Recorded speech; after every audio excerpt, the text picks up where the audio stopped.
Vendredi 23 novembre, Vincent Rioux est paisiblement installé dans son bateau. Il a le temps de se raser. Il est troisième de la course, RAS. Bon bah bonjour, à bord de PRV, c'est l'heure de la toilette. Après avoir fini l'entretien du bateau, l'entretien quotidien du bateau, et ben maintenant c'est l'entretien du bonhomme. Voilà. Mais le lendemain, l'entretien du bonhomme devient le cadet de ses soucis et l'entretien de son bateau primordial. Dans la nuit, il a heurté une bouée métallique dérivant dans l'océan. Longue déchirure sur la coque avant. Et plus grave, tirant d'outrigger touché. Pour faire simple, une pièce qui assure la bonne tenue du mât.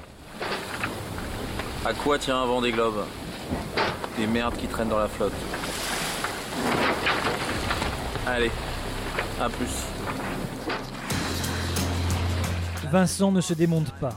Un peu de carbone le jour pour renforcer la coque. Un peu de stratification la nuit pour réparer le tirant d'outrigger. Mais est-ce suffisant pour aborder les mers du Sud? Au matin, la réponse tombe, froide comme la raison. Bonjour à tous, aujourd'hui on est dimanche 25 novembre et voilà, ce matin on est obligé de prendre la décision d'abandonner le Vendée Globe. C'est un peu dramatique comme ça, mais bon, voilà, maintenant il faut que j'apprenne à vivre avec et puis voilà, c'est tout. Lors de la vacation où il annonce sa décision, on saisit la voix qui faceille, ce qui n'est pas vraiment le genre du bonhomme. Il faut donc croire qu'il n'y avait aucune autre alternative et que la voile peut être parfois injuste, même avec les meilleurs. Vincent Rioux a son histoire qui colle avec le Vendée, déjà parce qu'il l'a gagné. La course perd ainsi une sacrée figure, doublée d'un sacré prétendant. Et voilà, une petite pensée pour Vincent, parce que il ne doit pas passer des moments faciles. Je sais ce que je sais, je parle en connaissance de cause. Voilà. Allez Vincent, faire papier. Il y a 4 ans, Jean Le Cam faisait naufrage au Cap Horn avant d'être secouru par Vincent. Moment tragique et heureux qui marquera à jamais l'histoire de l'épreuve.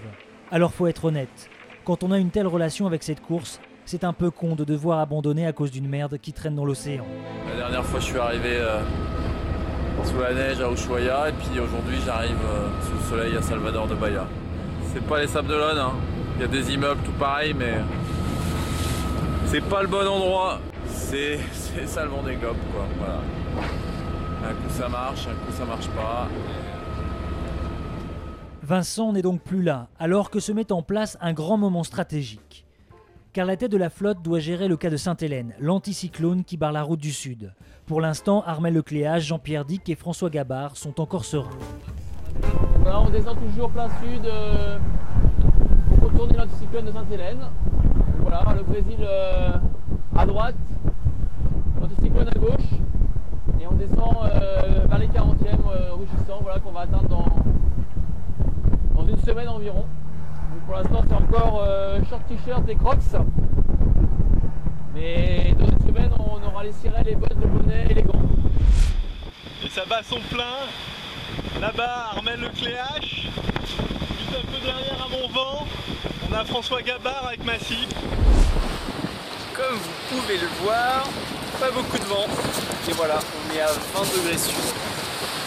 Toujours reaching, bâbord, et puis on approche de l'anticyclone de Sainte-Hélène. On s'y approche de trop près. Je pense pas, en tout cas c'était pas prévu comme ça dans les fichiers. Mais bon, c'est l'Alizé, ça revient et ça repart. Peut-être que dans une heure il y aura 20.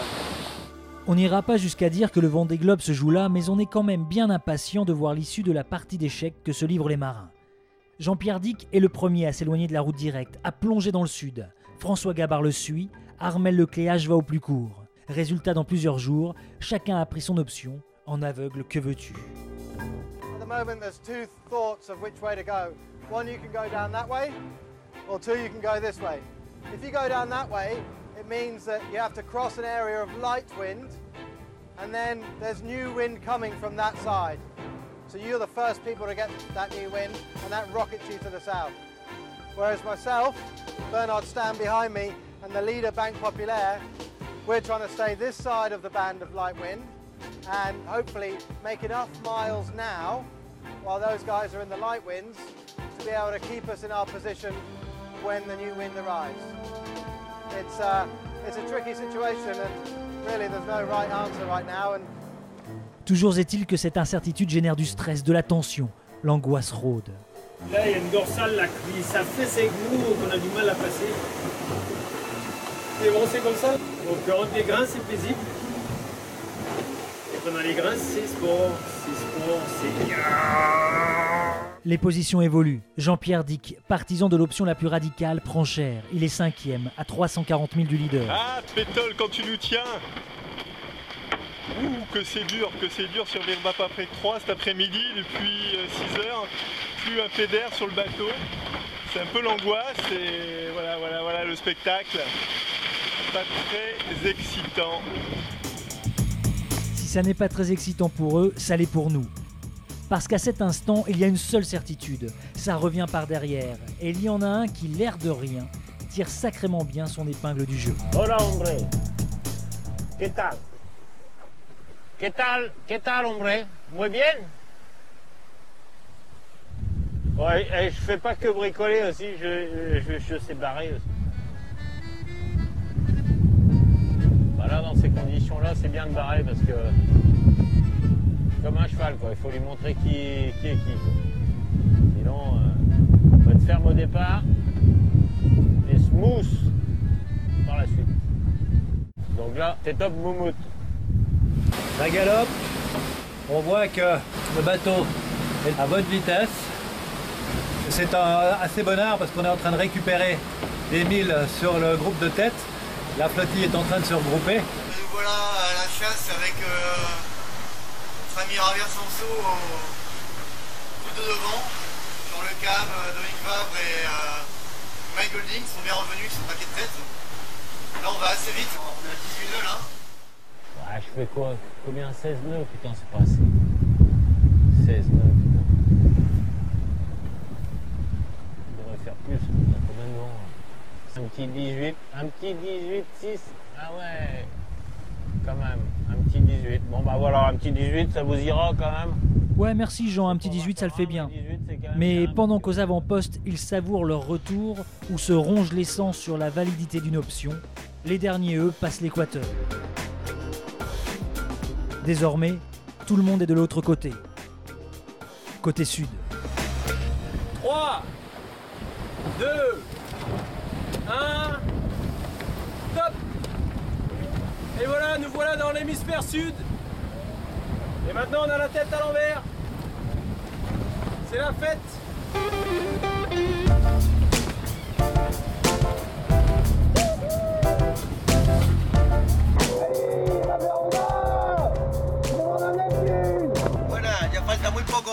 Il n'y a plus beaucoup de temps avant que je passe dans l'hémisphère sud.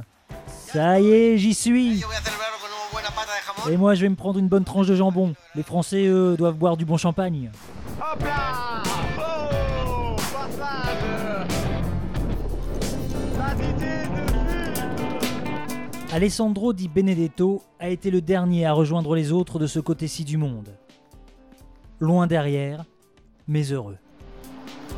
Houston, vous m'entendez?